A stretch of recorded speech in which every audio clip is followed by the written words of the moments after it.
It's time to play ball. The 2017 baseball season got started last weekend, and this classic song has been part of the game since 1908. Take me out to the ball game. Take me out with the crowd. Buy me some peanuts and cracker jacks. I don't care if I ever get back, for it's root for the home team. If they don't win, it's a shame. For it's 1, 2, 3 strikes, you're out at the old ball game. Year after this classic Take Me Out to the Ball Game was introduced and first played, a year later, in 1909, Warren Ballpark saw its first baseball game. And memories are going to be brought back this weekend at Warren Ballpark for the Copper City Classic Tournament. And here to tell us all about it is Judy Anderson from Friends of the Warren Ballpark. Hi, Judy. Judy, we want to talk about the games this weekend. But first, let's spend just a minute to acquaint people who may not be acquainted with the Friends of the Warren Ballpark and what you guys do. Tell us a little bit about the organization. Well, the organization was founded about 8 years ago. It came out of a planning group that was planning for the centennial of the 100-year, well, that's what centennial is, for the Warren Ballpark. And out of that, we realized that the park is a treasure, both a national treasure and a treasure for Bisbee, but that it's very expensive for the school district to keep up because an older park is expensive, more expensive than a more modern park. And it is owned by the Bisbee Unified School District. It is owned by the Bisbee Unified School District. That's correct. Park opened in 1909. Is that right? And then the grandstands that are there now were built in, I believe, 1936. They're mostly made out of raw adobe, and as I recall, the school bought it for $10 from Phelps Dodge because that way they could get some federal money to help with the rebuild of the grandstands. What have you guys done for the ballpark? I know you put in a whole new set of restrooms. There's a gorgeous picture of these restrooms on the Friends of Warren Ballpark website. Nice job. What have you guys done besides that in the 8 years that you've been doing this? Well, the first project we did was a small one to replace the netting behind home plate. And then secondly, we did the sculpture, the much photographed sculpture outside of the 3 baseball bats outside the baseball part of the field, and then also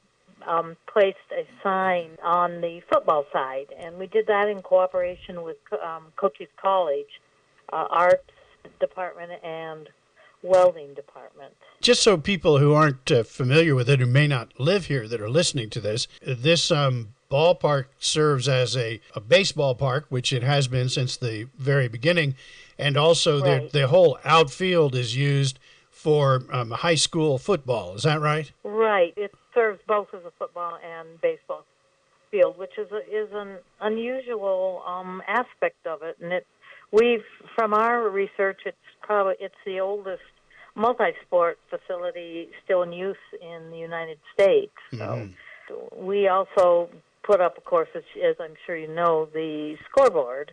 We put in $21,000 towards the scoreboard, which is can be programmed for both football or baseball or even other sports. We used it for our first rugby tournament last December. I know that the organization raises money for these things like the scoreboard and the restrooms and what have you. How much money do you have to raise each year just to make up that difference between what the school board can put up and what it actually costs? Well, using grants from the U.S. Department of Agriculture Rural Development Fund and from Freeport and Cochise County Foundation, we put $102,000 towards the restrooms, and then we put $21,000 towards the scoreboard. And the school put in some money, and Freeport put some money in for the scoreboard as well. Now we're looking for what our next project might be, and still kind of discussing that, because you can't raise funds unless you have a specific project that you are. You got to tell people what the money for. is for. Yeah. What Right. and do you have a short list of things that you're trying to consider? What we did was send out a request for suggestions from various people at the school district. And one of the things was replacing the press box on the football side, or moving and replacing the ticket booth for on the football side, so it's got more of it's closer to the road. Uh-huh. There are some, a need for disabled access on the grandstand side, but I believe the school district is working with some other agencies, probably the Department of Agriculture, to do that project. Uh-huh. Let's talk about the Copper City Classic Vintage Baseball Tournament at Warren Ballpark, which is this Saturday, April the 8th, and Sunday, April the 9th. What do you tell people when you tell them about the Copper City Classic? We have 7 teams coming. There's the local Bisbee team, which has 6 of the players are from Bisbee itself, and some are from Douglas, some are from Sierra Vista.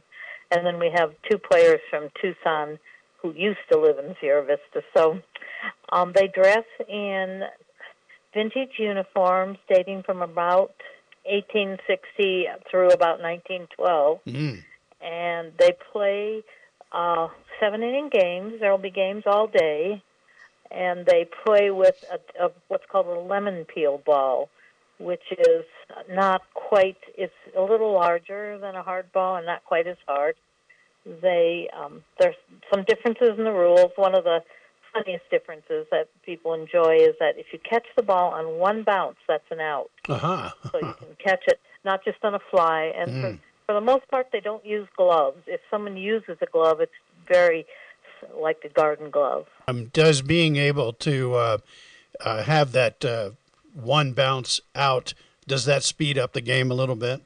It does, although you can't always count on the one bounce because it depends on, what the field's like. And if you wait for it to bounce, which then if it bounces over your head or doesn't bounce at all, then you've lost an opportunity. But mostly it does help speed up the game, and also just a different way to make out. Now, did that used to be the way ball was, or is this a new rule that's used for this tournament? No, this is a rule that dates from the early origins of the game. I see. Uh-huh.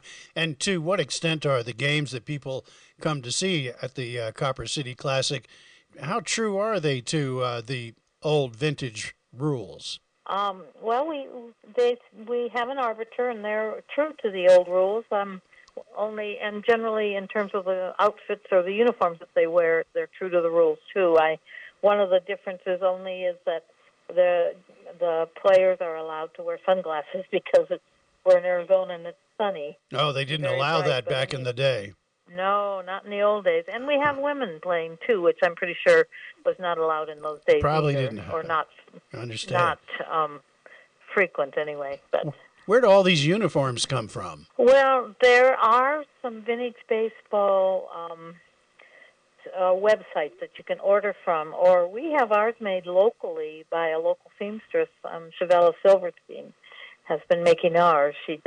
Originally they were made by a seamstress in Phoenix who isn't doing it anymore, and so we asked Shavella could she do it, and she is able to cut a pattern from the uniform jersey and has made them for us for the last couple of years. I hope this weekend you knock the ball out of the park. Wonderful. That's a good way to put it, and I appreciate your good thoughts. That's Judy Anderson, the Friends of the Warren Ballpark. That is this weekend, the 8th and the 9th, Saturday and Sunday, the Copper City Classic. My thanks to Judy, and great luck this weekend, and we hope all of you have a chance. It's also an amazing thing to do with your kids or your grandchildren, to take them to one of these games and let them see how it used to be in baseball. Coming to Bisbee this weekend, the 8th and the 9th. Hope to see you there. Chuck Alton, KCTRnews.com. Lorena Rogers invites you to enjoy the world's best ribs, steaks, and tastiest Mexican food this side of Guadalajara. Thursdays are Fall Off the Bone Ribs Night at La Ramada Steakhouse and Cantina, where you could run into the mayor of Bisbee. And you should call ahead and reserve your ribs because he and the First Lady will be grabbing a rack or two. Wet your palate and wash it all down with half-priced margaritas with any entree and $2.50 domestic beers on Saturdays in the state's longest bar. Open 4 to 9 Thursdays, Fridays, and Saturdays for eating in, taking out, and delivery available anywhere in Bisbee. La Ramada Steakhouse and Cantina will cater your next event at their spacious restaurant or at your location. Call Lorena, 895-8892. Rated 4.8 out of 5 on Facebook. Find the Ram at 1948 South Naco Highway. La Ramada Steakhouse and Cantina. You've never had it so good.